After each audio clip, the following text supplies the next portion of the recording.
శ్రీరాముడికి శాంతాదేవి అని ఒక అక్క ఉందని మీకు తెలుసా? శాంతాదేవి లేకపోతే అసలు రామాయణమే మొదలయ్యేదే కాదు. ఆ విషయాలు ఇప్పుడు తెలుసుకుందాం. అయోధ్య పట్టణాన్ని అప్పట్లో ఇక్ష్వాకుల వంశంకు రాజధాని.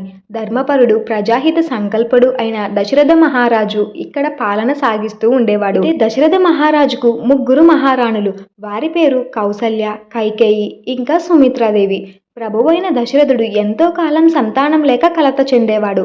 యజ్ఞములు, వ్రతములు చేయించేవాడు. పుత్రలాభం అయినా కూడా లేకపోయింది.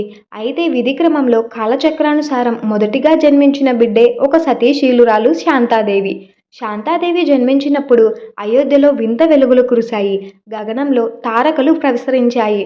బ్రాహ్మణులు ఈ చిన్నారి పుణ్యవతి అవుతుంది, సద్గుణ సంపన్నురాలై తన తల్లిదండ్రులకు తన వంశానికి కీర్తి తీసుకువస్తుంది అని శాంతాదేవిని ఆశీర్వదించారు. శాంతాదేవి చిన్నతనంలోనే కౌసల్యాదేవి సంరక్షణలో పెరిగింది. ఆమె చాలా శ్రద్ధగా, ప్రేమగా చూసుకునేది.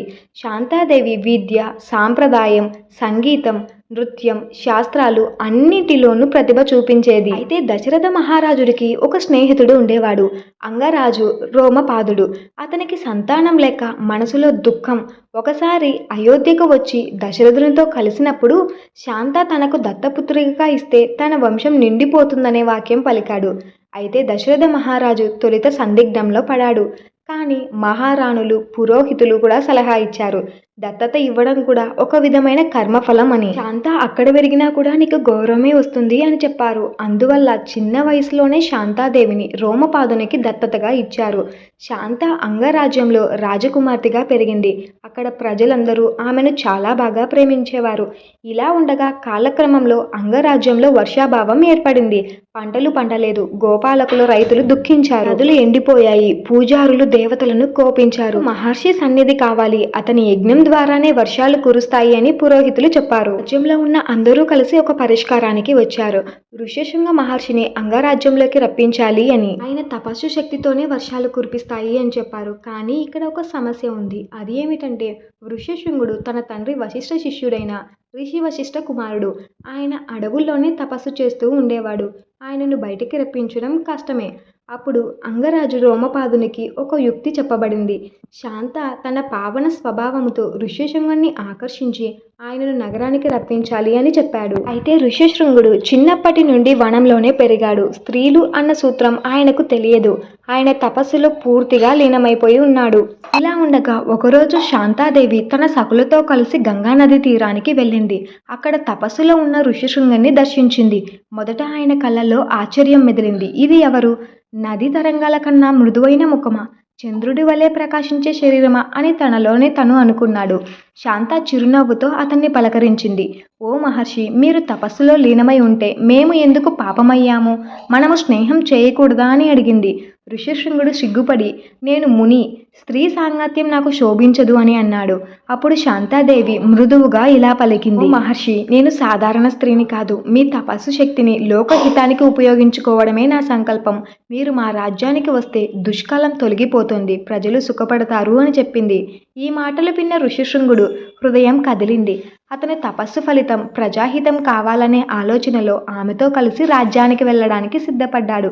ఋష్యశృంగుడు అంగరాజ్యంలోకి అడుగుపెట్టిన వెంటనే మేఘాలు గర్జించాయి. వర్షం కురిసి పొలాలు పచ్చగా మారాయి. ప్రజలు హర్షధ్వానాలు చేశారు. రోమపాదుడు సంతోషించి శాంత ఋష్యశృంగుల వివాహం జరిపించాడు. ఆ వివాహం దివ్యంగా జరిగింది. దేవతలు పుష్పవృష్టి కూడా కురిపించారు. శాంత తన భర్తను గౌరవంతో చూసుకునేది. తాను రాజకుమార్తె అయినప్పటికీ గృహిణిగా తన ధర్మాన్ని ఎప్పుడూ కాపాడుతూ వచ్చింది. ఇక అయోధ్యలో దశరథ మహారాజు విషయానికి వస్తే ఆయనకు ఇంకా పుత్ర సంతానం కలగలేదు. రోమపాదుడు తన అల్లుడి ఋష్యశృంగుడి గురించి దశరథుని వద్దకు పంపించాడు. దశరథుని కోరిక విని ఋష్యశృంగుడు పుత్రకామేష్టి యజ్ఞం జరిపించాడు. ఆ యజ్ఞంలో అగ్నికుండం నుండి దేవుడు ప్రత్యక్షమై పాయసం ఇచ్చాడు. ఆ పాయసం వల్ల కౌసల్యకు రాముడు, కైకేయికి భరతుడు, సుమిత్రకు లక్ష్మణుడు, శత్రుఘ్నుడు జన్మించారు. రాముడు పుట్టినప్పటి నుంచి రామాయణం మొదలయ్యింది. అయోధ్యలో ఇక అంతా సంతోషమే నిండిపోయింది. అంటే రామాయణ కృత ప్రారంభానికి కారణమైన యజ్ఞం వెనుక శాంత, ఋష్యశృంగుల పాత్ర ఉందని ఇక్కడ మనకు స్పష్టంగా అర్థమవుతుంది. శాంతాదేవి లేకపోతే ఋష్యశృంగుడు అంగరాజ్యానికి రానే రాలేడు. ఋష్యశృంగుడు లేకపోతే దశరథుని యజ్ఞం జరిగేది కాదు. యజ్ఞం లేకపోతే రాముడు, లక్ష్మణుడు, భరతుడు భరతుడు శత్రుఘ్నుడు పుట్టరు. అందువల్ల రామాయణానికి మూల కారణం శాంతాదేవి. మన పురాణాలు చెబుతున్నాయి. ఋష్యశృంగునితో శాంతాదేవి అంగరాజ్యంలో ధార్మిక జీవితం గడిపింది. వారు ఇద్దరూ కలిసి అనేక యజ్ఞాలు నిర్వహించారు. ప్రజలు వారిద్దరిని గౌరవించారు. ఆమెను భక్తులందరూ కలిసి ధర్మపత్ని, లోకమాత అని పిలిచేవారు. ఈ విధంగా రాముని జన్మానికి కారణమైన శాంతాదేవి ఋష్యశృంగ మహర్షుల కథ గురించి రామాయణంలో లేకపోయిండొచ్చు. కానీ పురాణ ఇతిహాస గ్రంథాల్లో మాత్రం మీలో ఎవరికైనా రాముడి యొక్క శాంతాదేవి అని ముందే తెలిసింటే కామెంట్ చేసేయండి. అండ్ వీడియో నచ్చితే లైక్ చేసి, షేర్ చేసి, సబ్స్క్రైబ్ చేసుకుని జై శ్రీరామ్ అని కామెంట్ చేయండి.